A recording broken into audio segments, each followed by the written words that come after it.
Hey,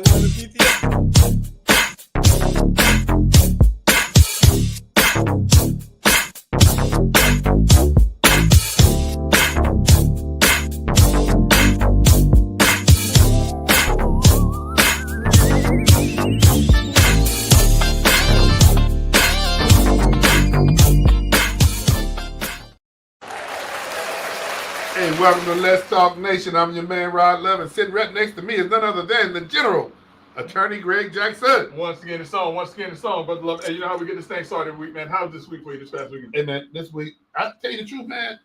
I don't know how, man. I hurt my back, but this weekend, man, I stayed in the house all week. You didn't play golf? I didn't do nothing. I'm talking about the hurt your back. No, man, I don't know. Maybe one of them honeydews, and I didn't catch it or something. But man, but you trying to get out of future honeydews. I'm trying to get out of you. Man, I hurt my back so good. I think one of these honeydews I did, so I can't do no more. What about your weekend, man? Man, my weekend was good, man. I was up in Atlanta for a little bit of time, did some training, some intensive behind the scenes litigation training, man, that I am forever grateful for, because I got some new techniques that I'm gonna try at my next trial, man. So everything was good. Everything was good, man. You did slide in. I mean, I just can't let you go like that. Yeah. Pink. No, what is it? The barbecue place. Oh, Pink Floyd. Pink Floyd. Yeah, Pink Floyd. Yeah. So I was just telling Brother Love, there is a barbecue spot, and it's in Orlando, but they're starting to put some locations around. They have another one coming up in Winter Park. But this week, Brother Love, it was good. This weekend, matter of fact, Sunday, I hit him up twice on Uber Eats. So thank you to Uber Eats and thank you to Pink Floyd. So all right, well, I gotta go check them out. That's the first time. No, man. I've been going to Pink Floyd for years, man. You know about this place now? Yeah. Yeah, but now they're on Uber Eats, and Uber Eats makes the eat. Now it's costly. I ain't gonna lie to you. Go on Uber Eats is gonna be costly. But I went ahead. I had to hit them up twice for the sticky ribs, and for the got me a half rack of ribs and some beans and rice, black beans and rice, and some of the. He talking up that game now. Yeah. So listen, man. If Pink Floyd wants to sponsor us, they can do that, and they can send up some vouchers for some of those ribs this way. So I'm all in. What about you, Doc? What was your weekend like, man? Oh man, we celebrated my mother-in-law's 82nd birthday. Very nice. My sister came up and spent the weekend up here with us, and we just had a family weekend, man. It was great. It was great. No, man, that's always good. That's always good. Hey, Brother Jackson, it's a lot in the news, man. Listen, man, it is a lot in the news. But before we get to the news, Brother Love, we got to let folks know that they're tuned in to two of the most influential voices in Central Florida on a Monday night podcast, Brother Love and Greg Jackson. And on the night, we got Doc Polite with that bone in his hat that is joining us to talk all about all the things that's a feather. That's a feather. So if you want to be a part of the night show, all you got to do is hit 407-921-6195. Again, that's 407-921-6195 to talk to two of the most influential voices in Central Florida, Brother Love and Greg Jackson, and Doc Polite. And Brother Love, if they do so, they might raise their IQs 15 to 20 points. And when Doc Polite comes in, they may get an extra 2 points on that too. So, Brother Love, at this time, we got to let the people know that it's time to let's get it on. Well, I tell you, so when we talk about y'all know my age. This my I'm telling my age now, but this is my Stilo. That's your Stilo. All right, Stilo. Well, Stilo, we got some news for you, and this news is about P. Diddy. So listen, man, we were following this trial when it first came up at the beginning of the summer. It was an 7-8 week trial involving Sean P. Diddy Combs, and it was involving allegations of sex trafficking, racketeering, as well as 2 counts of prostitution. As we know, after the 8 weeks, he was acquitted of the more serious charges, the 2 more serious charges of racketeering and sex trafficking. And so when he was acquitted of those 2 charges, people just thought that he was going to walk out of the courthouse that day. Well, lo and behold, the judge basically said, well, not so fast. We're going to have sentencing in October of 2025. And at that time, you'll determine your fate, but you're going to stay incarcerated until that time. And so I kind of got a feeling, even there, Brother Love, that was an indication of things to come for Sean Puff Daddy Combs, and that the judge didn't let him walk out that day. A lot of people thought that because he was only convicted on the lesser of the 4 charges that he should have been let out of jail. But I just had a gut feeling that wasn't going to happen, Brother Love. But Brother Jackson, let me ask you this question. Yeah. After the trial took place, and after he was charged for like you mentioned, the lesser charges, is it customary to keep an individual in custody like that when they can make bail, or was it still deemed that he could be a flight risk even after his charges got reduced. I mean, if you listen to all the talking heads, it came down to it that everybody was anticipating, the experts, that he would more than likely spend somewhere in the neighborhood of 36 to 40 months. That included a halfway house as well. So is it unusual for a person to still be in custody like that? So yes and no. It's not unusual when that person has committed a crime that they're going to remain incarcerated for. It would have been, if he had been, acquitted of all charges. Yeah, obviously he should have gotten out. But if someone has been convicted of some serious charges, and the court deemed that these were serious charges, and no, that is not unusual for them to stay and to remain in custody as he was. And again, these were federal charges, right? Federal charges. Now, the other indication, Brother Love, in addition to the fact that the judge or the court decided he was going to stay incarcerated until the time of sentencing, was the fact that his defense team was filing motions throughout. There was a motion to throw out the jury's verdict. There was a motion for a new trial. All of these things were denied by the court. And on the day of reckoning, on October 3rd of 2025, Sean Combs heard from the judge, and what the judge basically said is that he didn't feel that he was taking these charges seriously. He said that, you showed some remorse, but you didn't show remorse for what you were convicted for, because he kept fighting and different things like that. And I think that the nail in the coffin, but I don't even think it was a nail in the coffin. I think that this kind of just brought it to head, because the judge had made up his mind before he got there. Obviously, he reviewed the sentencing guidelines, determined that they were sufficient for 6 to 7 years of imprisonment. And I knew then that something was going on. But the other thing too is that the prosecution brought out this, Brother Love. Get this: Sean Puff Daddy Combs had speaking engagements set for the week after he was sentenced. So in other words, if he was sentenced on Friday, he had speaking engagements in Miami on Wednesday of this week. That he was going to get out and go back to a regular routine, which he would have got paid for. So everybody Right. was waiting to hear from him. Right. In other words, they not holding me is basically what that sent a message of. And the reverse happened. Yeah, and the prosecutor said he's not taking this seriously. And the prosecution asked for 11 years. His defense team asked for 14 months, which is just a little over a year. That would have been time served. And so the judge came back and he sentenced him to 4 years and 2 months in prison. And with a year that he spent, that's down to 2 years. He may get some what they call gang time in state prison, but for good behavior, being a part of certain programs. So he may actually spend about 2.5 years in prison. But the more interesting thing that the judge said is that he sent a message to Cassie, whatever her name is, as well as Jane Doe or Jane, who testified, that we heard you. I heard you. And he thanked them for being brave enough to come forward with the stories of what they went through. And he also encouraged other women who have been subjected to these types of acts to have the strength to come forward as well. So I think that the court sent a very clear message, not just to individuals who are engaged in prostitution, which that wasn't right. I don't know why you thought that was right, but also to the women who've been involved or who have been victims of these things, that they too should speak out and understand that the courts is a place to where they could potentially have their voices heard. Well, great. Let me ask you this: do you think that message was enhanced based on the fact that he is a worldwide celebrity? I mean, listen, R. Kelly, Epstein. But then, since you say R. Kelly, you bring up an interesting point, though.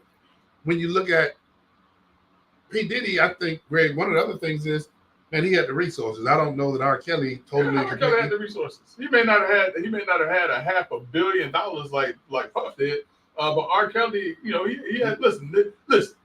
Anybody that wants to know, and y'all, it might be some people that might get mad at me right now. And I understand if you get upset, but R. Kelly is still one of the greatest recording artists in the history of recording artists in terms of R&B and things like that. His catalog alone is still being played. In Atlanta, I was in Atlanta. I heard him playing R. Kelly in Atlanta, and I was like, R. Kelly still. So I'm saying that to say, based on residuals, based on royalties and things like that, R. Kelly is doing fine. He's most certainly doing fine. So, well, I tell you what, was doing fine. Yeah. But hey, Pete Diddy need to get on his hands and knees every night. Yeah, no doubt. And give thanks, because at the end of the day, Greg, he's going to be what is about 36 months or so. That he has left now. Yeah, because he did 14 months. He's been in there 14 months. He got 50 months. Yeah, so 36. So, and like I said, he may get some time taken off of that sentence because of being a part of certain programs and things like that to prevent recidivism. And so he may, like I said, what I've heard is that he may actually spend about 2.5 years. But listen, 2.5 years, that's still 3.5 years that you've been away from family. But, you know. Yeah, but what a lot of the talk, I mean, even today, reporters was asking the president if P. Diddy is going to be considered for a pardon. I mean, you know, I think he's spoken on that already. And what he said is that it's going to be difficult based on some of the things that Sean Combs has said. Okay. But we do know to some extent that the current president, President Trump, has no issues with issuing pardons for certain high-profile African-American athletes or politicians. I should say athletes or politicians, entertainers. He did it for, I want to say, Kodak Black. He also did it for Kwame Brown. Yeah. Kwame Kilpatrick. Yeah. And there's another one also that I can't seem to think of right now. But you know, Lil Wayne also was a beneficiary of some type of redress from Donald Trump. Those guns. Yeah. Yeah. And I mean, you know, Lil Boosie, if he plays his cards right, he may just get that get out of jail free ticket as well. Great. Let me just ask you this question. I know you don't have a crystal ball. You don't know, but you know, there's been a lot of discussion about redemption. Okay. Do you think P. Diddy, the machine around him, or just him, period, is going to have any sincerity about looking back on what has taken place with him and then looking forward to see how he can do better with other people's lives or help? I mean, I personally think he will. I personally think he will. I mean, even while he was locked up over this last year, they said that he was, you know, I don't know if it was teaching classes or he was, you know, at least encouraging young men while in jail, while incarcerated. I think he will continue to do these things. You know, most certainly, his life is not over. Most certainly, his life is not open. Now, the bigger question is for the victims of the things that have happened, and some people even still don't believe that Cassie and Jane were victims, which is unfortunate, or you know, whatever the case may be. But for those individuals, they don't feel that the time that he got was sufficient or enough for the pain that they went through and the pain that they're going to endure for the rest of their lives. And so, you know, no one is going to be completely happy with this verdict, but I think that it most certainly sent a very clear message with regards to the seriousness that the court placed on how the jury ruled in this case. You know, Greg, you're the one-stop shop. Yeah. And so you made me think about something else that I got to ask you, and I think you addressed this before on a couple of our shows. Greg, now that he has been convicted on the charges that he was convicted on, and normally what we see is those civil matters coming after the criminal part.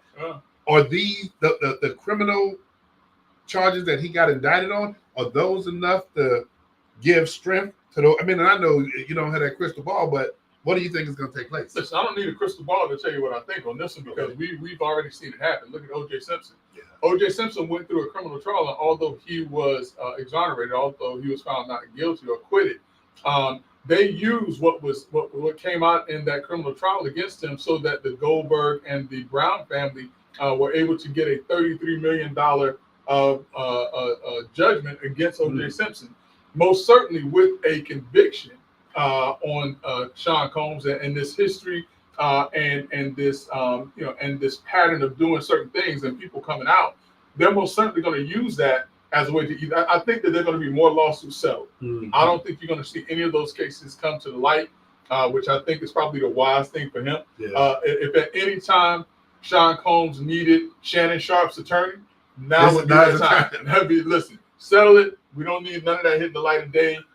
Because if it does, there's probably going to be more things that come out and more people that come out on top of that as well. Well, hey man, he just needs to drop to his knees and say some prayers. But Greg, here's something that hits us at home, man. Yeah. You had the honor and privilege to moderate the District 5 race for the city of Orlando, and it's three women that are in that race. The three that are in that race, Greg. Yeah, I mean, so you have the current sitting commissioner, interim commissioner, which is Shan Rose. You also have the former commissioner for that district, which is Regina Hill, and then you also have community advocate LaWanda Gelzer. And it's going to be an interesting race. No one at this time can really call how that race is going to turn out. But there was a forum or debate held last week. Tiger Bay, and we know Tiger Bay because we actually we actually moderated a forum for them for State Senate 15 and House seat 40, and Virginia Hill showed up, Luana Gelder showed up, but Shan Rose did not show up for this forum.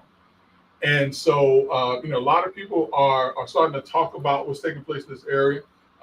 There's starting to be a lot of buzz about this race above and beyond what we normally hear for whatever reason it is that we hear those things. We've encouraged the candidates if at any time they would like to speak to us, that they can call in, talk to us, or whatever the case may be. And we still encourage them to do so because the election is coming up in November, if I recall right. You're right. And you know what? Just so that for those folk who are watching the show, you can dial in 407-921-6195. But Greg, I'm curious. You moderated a couple of weeks ago. Yeah. And what stuck out to you with those candidates as it relates to the platform issues? What stuck out to me is, I think that they all had a good grasp of the issue, which is always important. The other thing too is I think that each of them understood and grasped the importance of making use of the monies that can and should come into that community. Mm-hmm. The bigger question is, how do you get those monies and spread those monies out to the individuals in the community? The other thing too is that a lot of folks in that area still have a grave concern about what we refer to, as gentrification. Mm-hmm. And what they're saying is that gentrification is occurring through rents being raised to where they can no longer afford to live in those areas. There was also some questions about CRA funds being used, and that is always something of interest to us because the white paper that was constructed back in 2017, put together plans on how do you use monies like that in underserved communities to address poverty and crime and things of that nature. So the same things that we were talking about in 2017, District 5 is still talking about. I don't want to say struggling because I don't want to, but they're still. Well, I say what I want to say. They're still struggling with those things now. To be quite honest. But when you talk about gentrification, Greg, I think it's important for us to also lay out the fact that when you hear these kind of conversations, it's a focus on affordable housing. Yeah, it's a focus on affordable housing, and I know, Greg, and this goes back, I don't know, man, 10 years or more, when Paramore development was taking place. Mm-hmm. And I remember it like it was yesterday. People were told, move out now, we're going to build this up, and you can come back. But what they didn't tell them was how much it was going to cost. Yeah.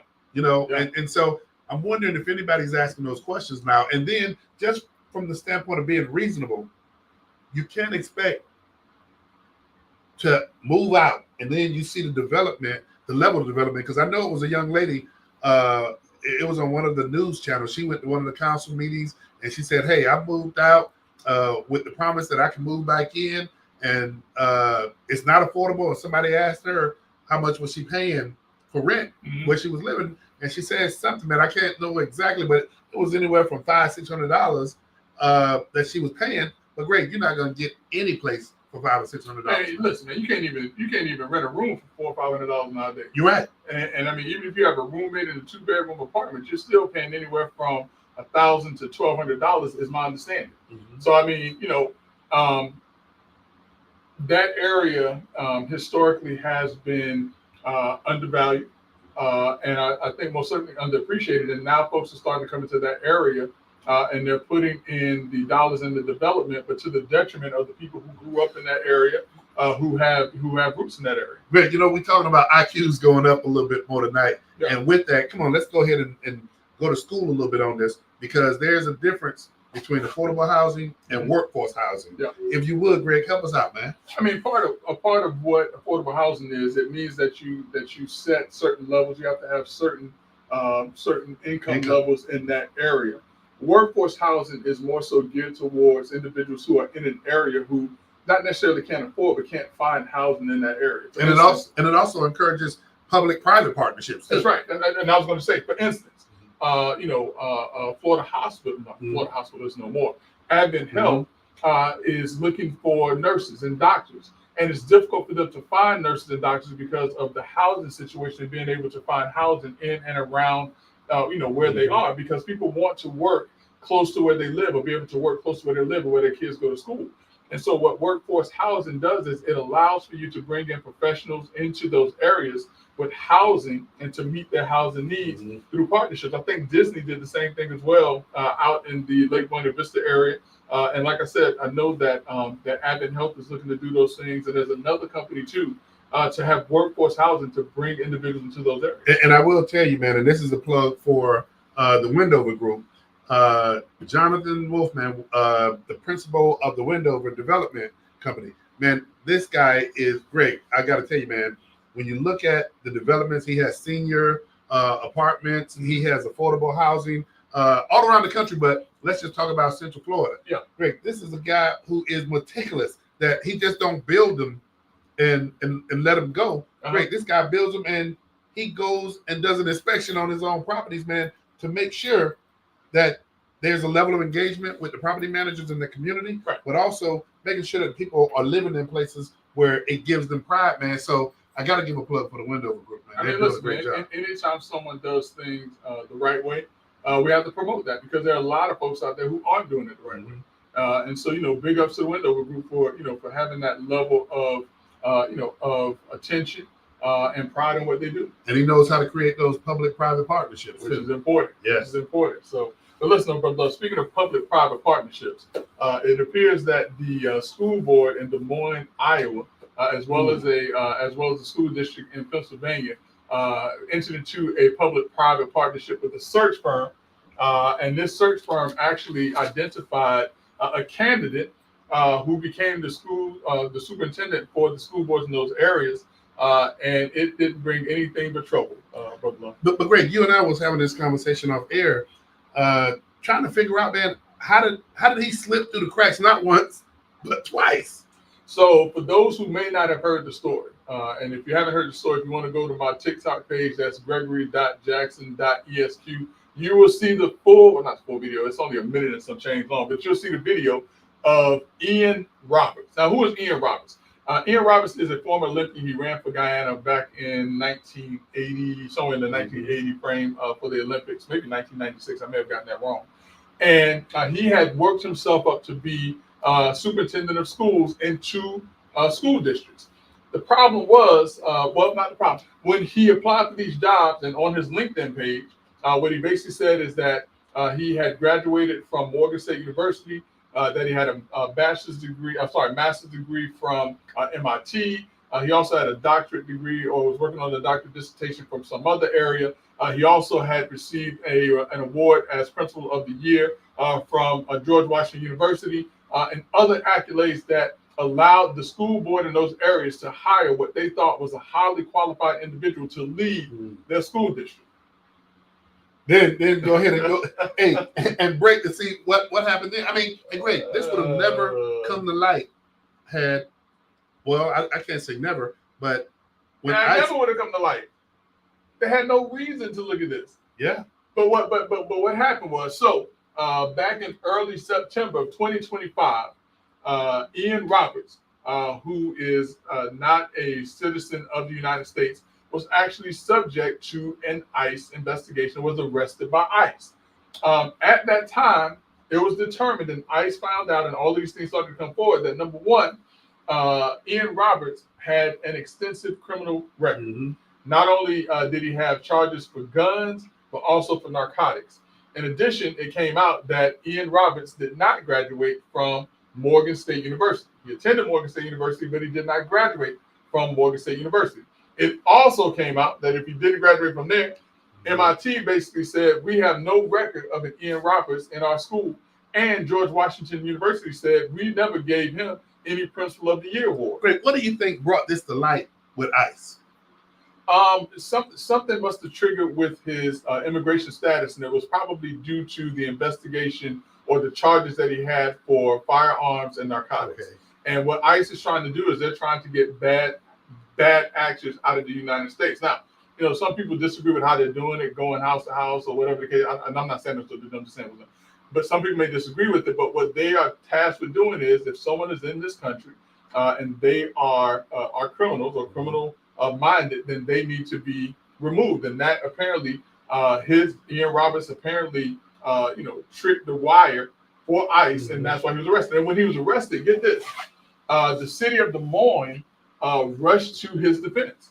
The parents of the students in the schools that he was over as the superintendent came to his defense, and they said that this was racially motivated. It shouldn't have happened. And now the school board, the parents, and everybody else, they have egg on their face because apparently this guy who was not who they thought he was and who he represented himself. But Greg, that goes to something that you and I often do as well, and that is when we hear stuff, when stuff comes to us pretty fast, we try to make sure we do our due diligence and see when they ran out, man, and started defending this guy, they didn't get the whole story. But no.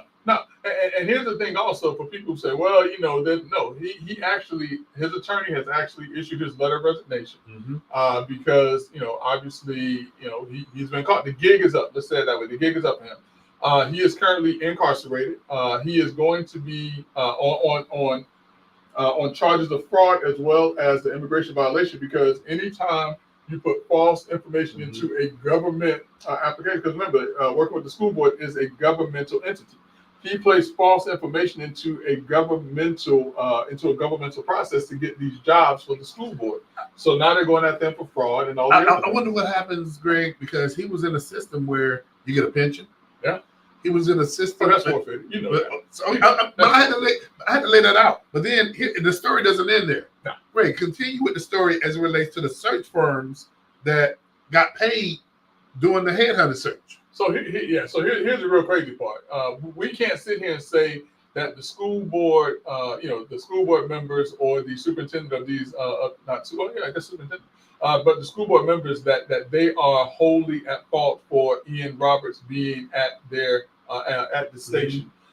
These schools hired a search firm, and these search firms were supposed to check the qualifications and check the background of Ian Roberts. And it appears that these search firms, similar to the political pundits who were trying to call the races, for the presidential race in 2020 and 2024, that they failed miserably because they did not do the due diligence that they were paid to do. And because of that, the school districts are now facing audits, facing potential lawsuits, facing potential sanctions and fines because they allowed this person to be in that school system.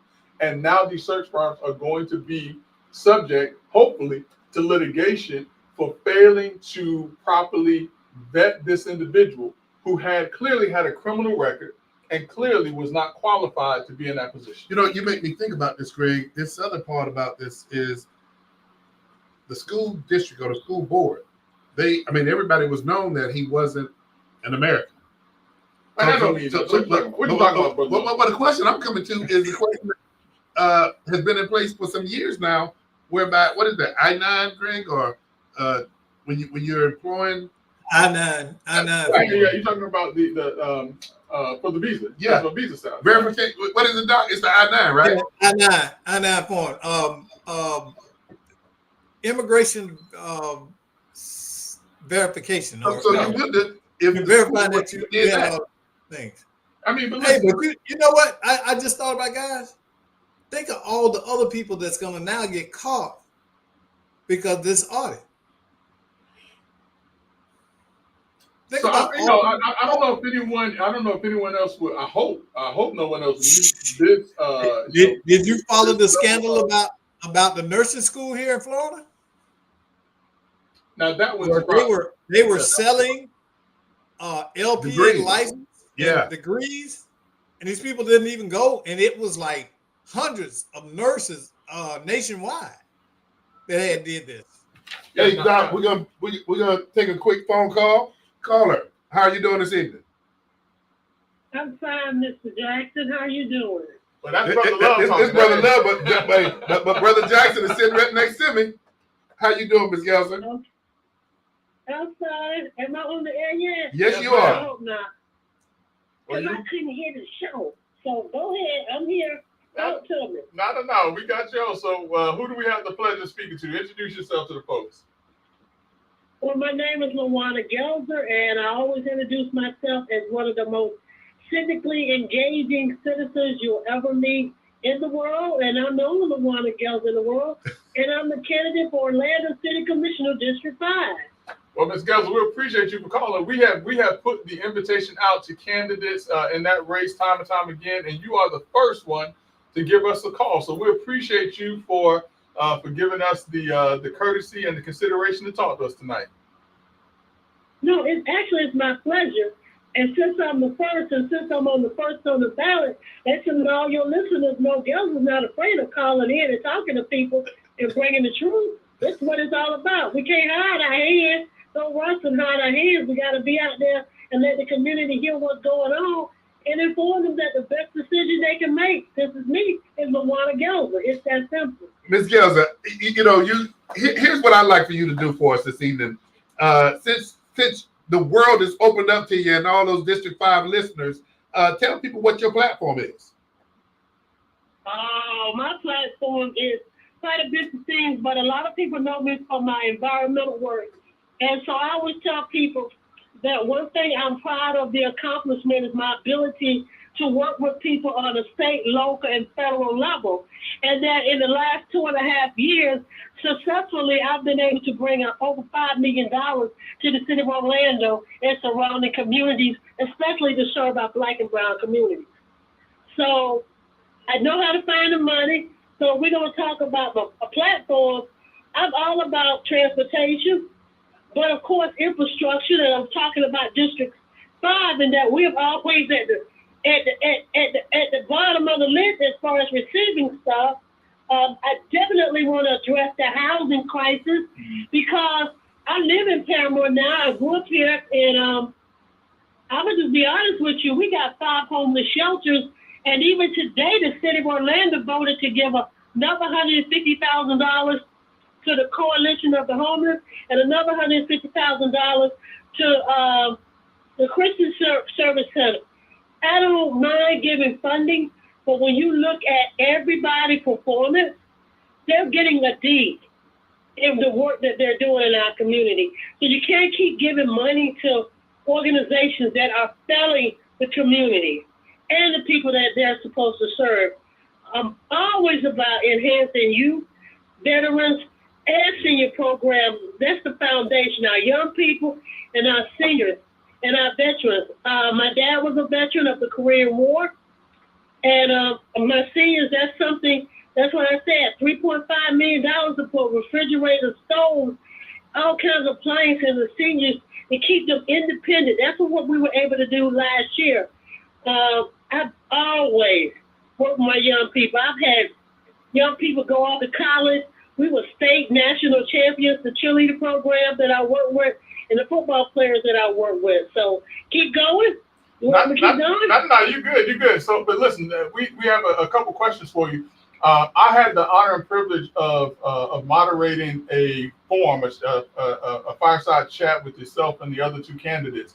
And one of the questions that came up talked about, the gun violence in the community. And it seems like every day, we look at the news, and I'm not just saying here in Orlando, but just across the world, we're hearing about issues of people walking into churches, people walking into schools, people, walking around with firearms and different things like that. We know that there are bad actors out there. Would you be willing, or do you have any plan of how do we address identifying individuals who may be a threat before they become a threat, such as a school shooter and things of that nature? Well, unfortunately, yes, I do. But we need to also don't forget that this state just became an open carry state. So while we are talking about gun violence, we have not put things in place to protect the community that are being affected. So I'm constantly telling people, no more guns. The average citizen, when you add all the guns, why do we have an average of 3 guns in our home? But we don't have any money set aside for mental health counseling. No money set aside for good, innovative youth programs. No money set aside for that. But we can buy guns. We have enough guns on our street. Now we need to put the money and the effort into, as a math major, that bell curve. We're not going to save everybody, but I guarantee you, if you put the money in the middle, that group that's in the middle, those young people that are the CB students, those young people that are needing somebody to talk to them about bullying, those young people and people on the street with mental health issues, I guarantee you'll see a reduction in crime and gun violence. Yeah. So now let me ask you this question: in terms of when the election is, and kind of what people need to look out for. When is this election for the District 5 Orlando race? Running is right around the corner. It's actually Tuesday, November the 4th. Is it that quick? Less than 29 days. Let's make it happen. So yeah, it's that quick. That's a lot of people don't understand about the city of Orlando policies when it comes to running the election. It moved once Mayor Dyer became became the mayor. They moved from all the rest of the municipalities because it used to be in March with all the other like Town of Eatonville, Winter Park, Alphafa. All of the elections are in March.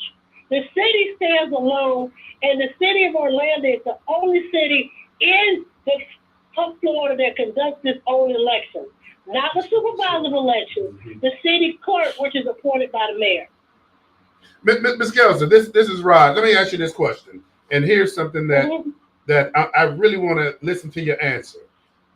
We look across the board in politics now, and it's so polarized that you don't have D's talking to R's talking to D's.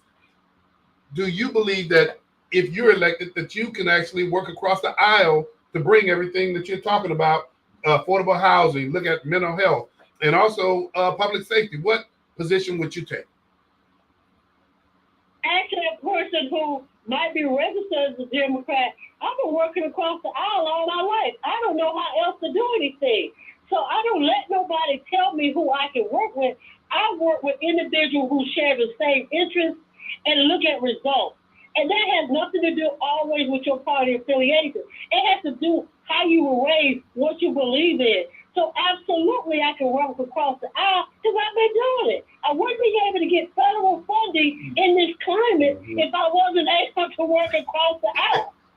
It doesn't make sense. Thank you, Ms. Gelser. Thank you. Appreciate that answer. That's a great point. Hey, also at the Fireside Chat, there was a lot of talk about monies that's coming into District 5 and given to companies or businesses, but those businesses get the money and they disappear. What is your position on community redevelopment agency dollars and how those dollars are being used in the community currently?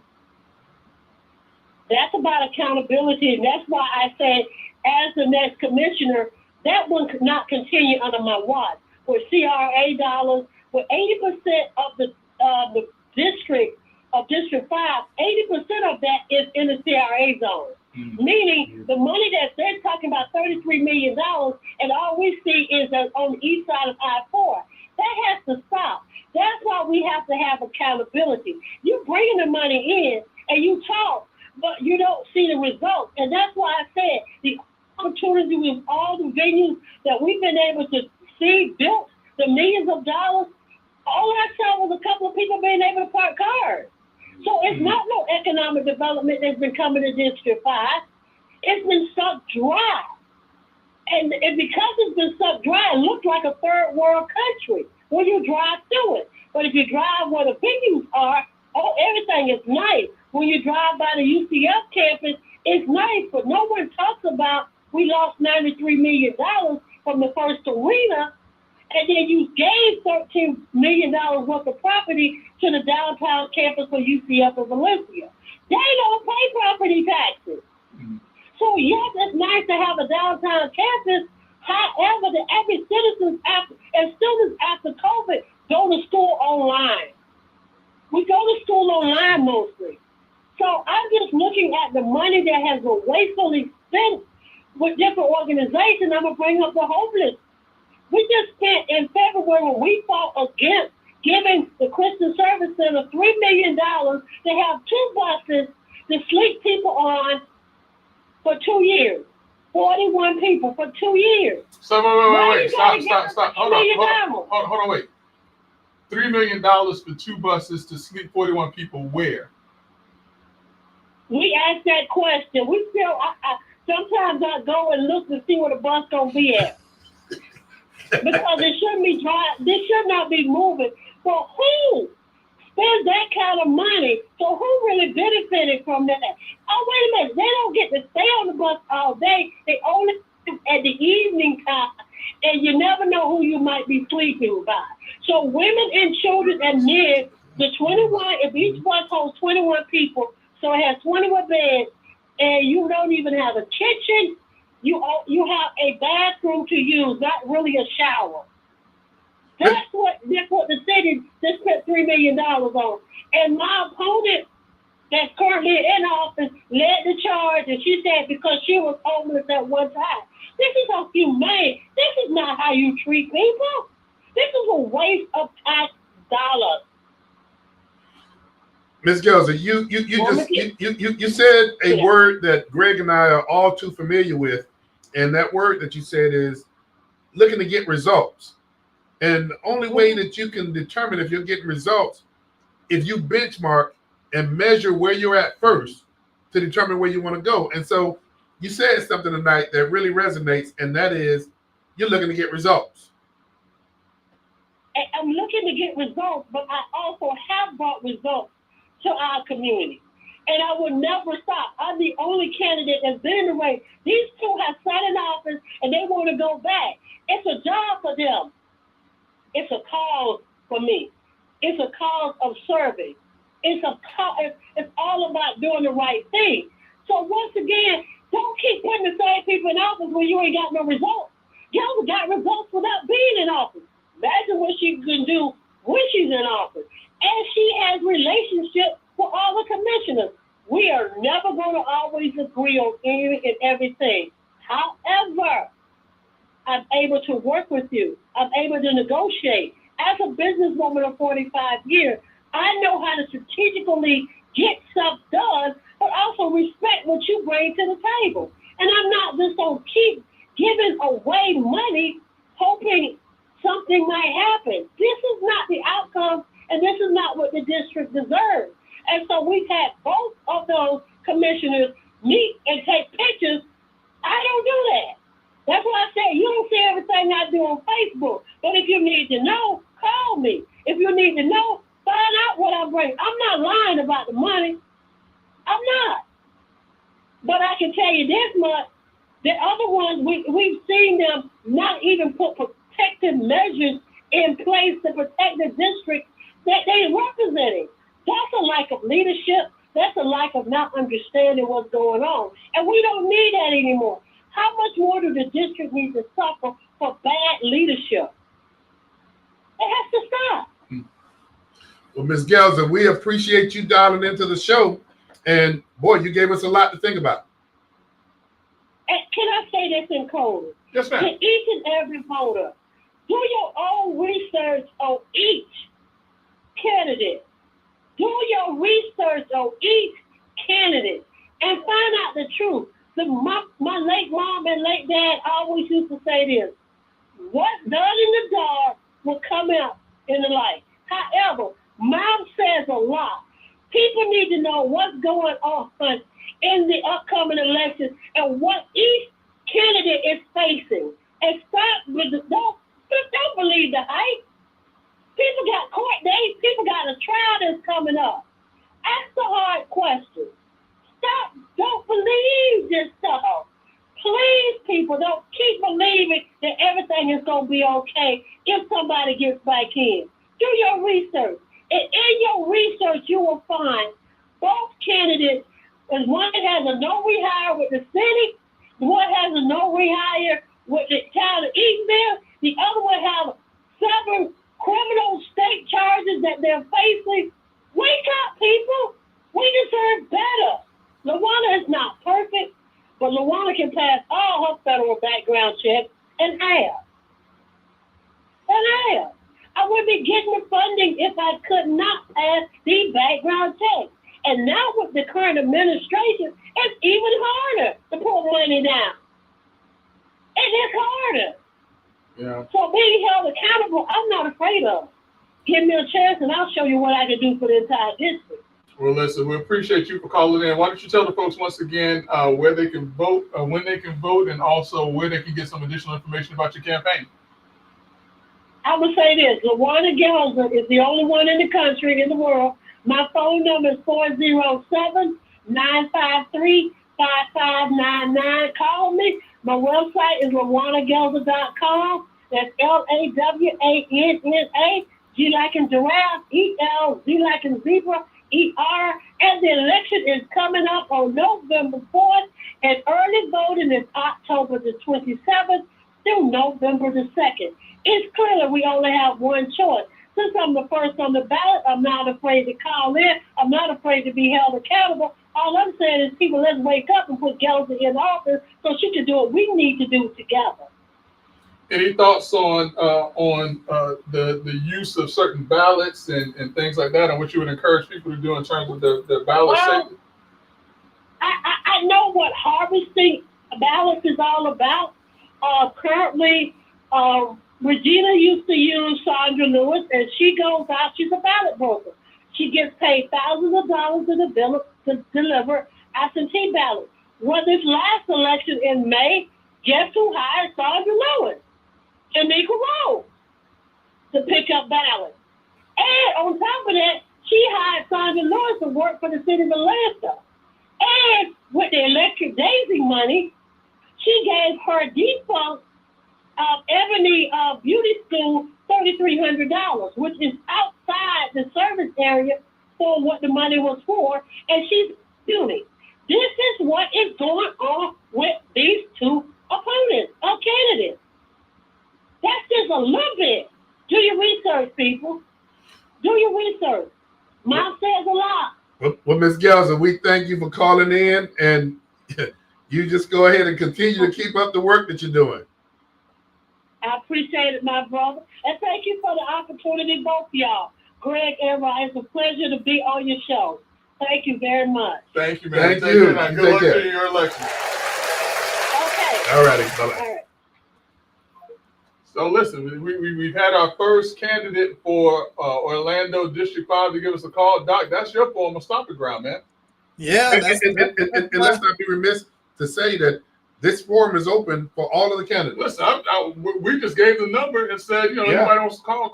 That's how it always is.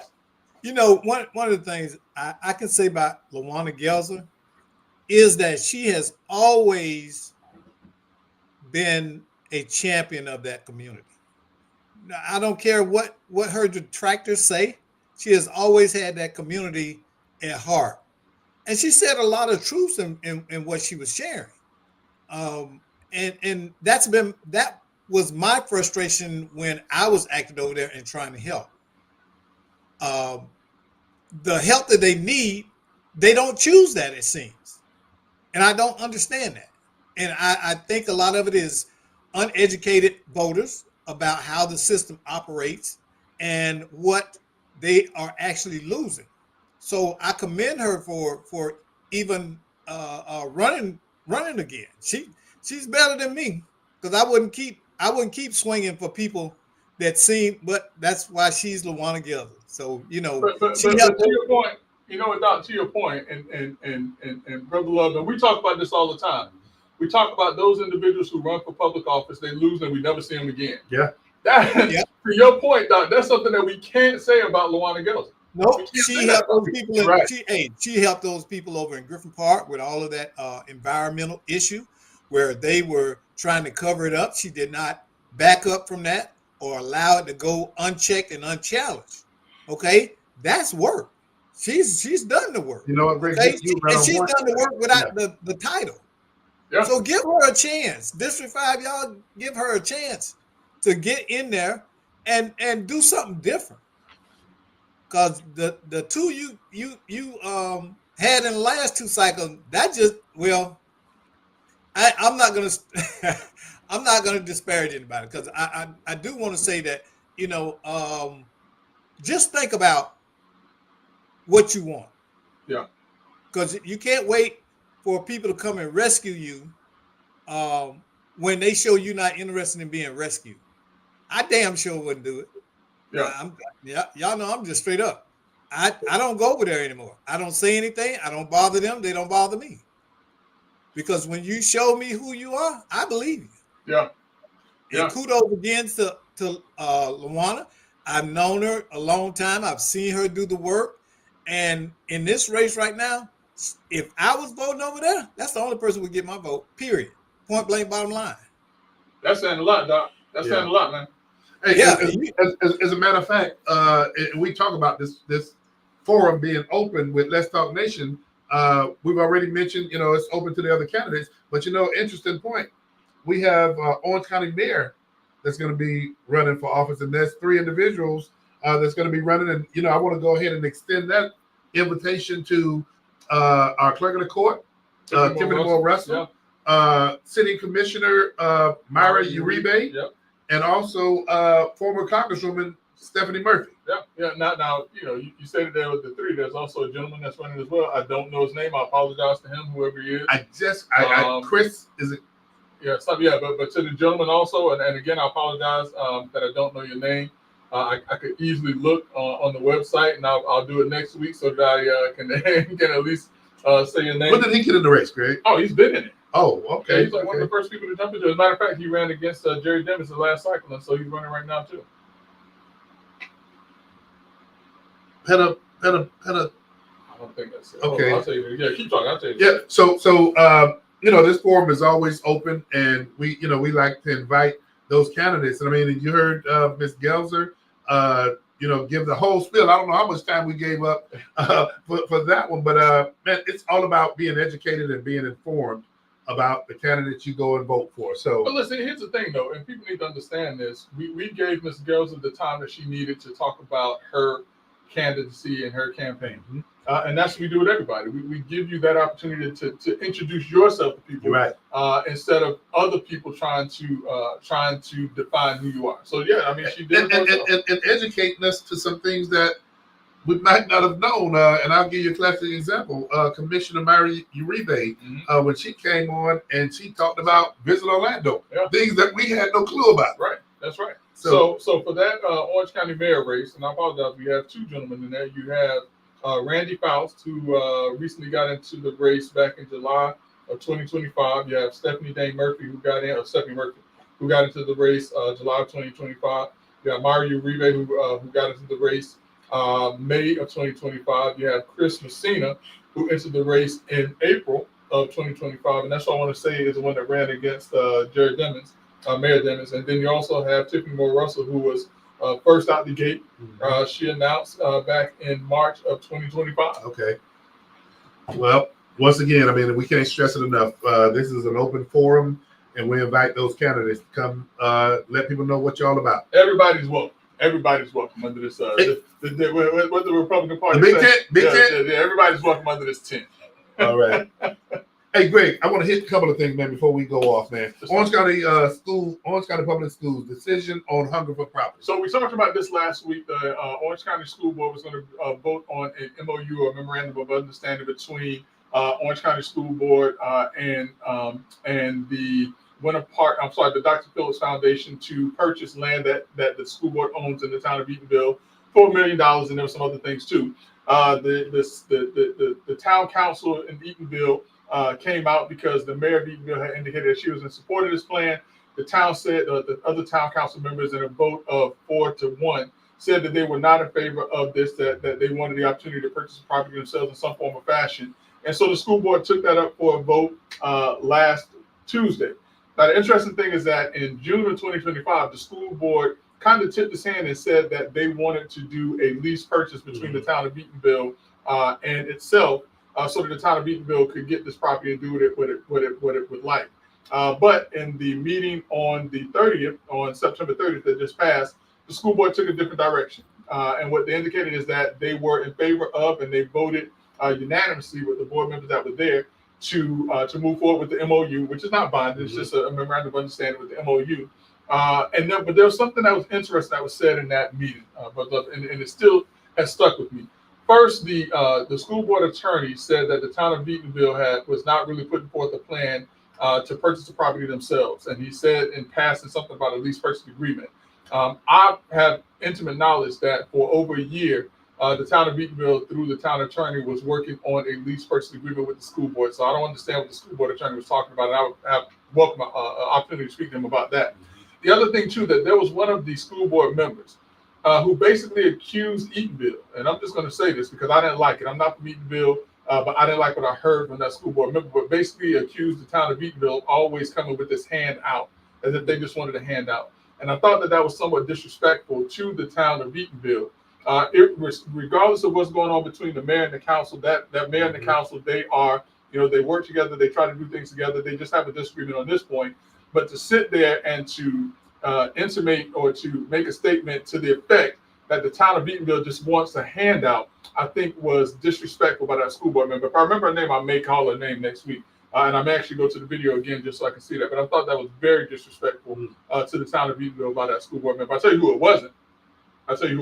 Who was? It was not Melissa Bird. I'll tell you that's who it was. And that's our representative. So I'll tell you that it wasn't her. Yeah. But there was another school board member, and like I said, I thought that her statement was very disrespectful to that town. Yeah. Hey, and you know what, Greg, and I got to give a plug, man, with the town of Eatonville, and this is somebody you and I are very familiar with, and I think they got a catch in their new city manager, Marlon Daniels.